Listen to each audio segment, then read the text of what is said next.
I discovered something amazing back in February of 2014. Long story short, a friend and I went hiking near Chiaha State Park, which is the highest peak in Alabama. We got lost and ended up hiking over 14 miles, the latter half being at an extremely fast pace because it was late in the evening.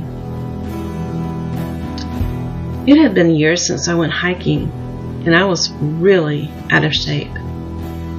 Plus, there were some steep hills and rough terrain.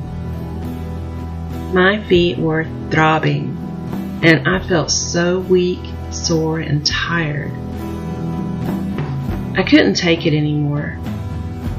So I took my boots off, and almost immediately, I felt energized.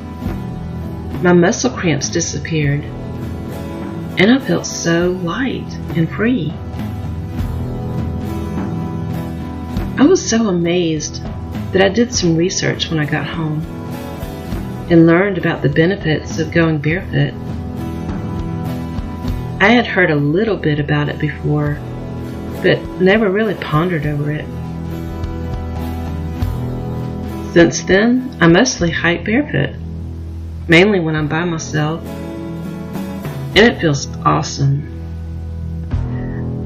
I also learned that in the wintertime, wearing leather shoes works too and gets you grounded. Another term they use is earthing. My feet used to be so dry and cracked that it felt like Velcro when getting into bed. And this is what my feet look like today at age 46. And I contribute it to a healthy diet and walking barefoot outdoors where the dew of the grass hydrate them and the natural magnetic pulse of the earth energizes them.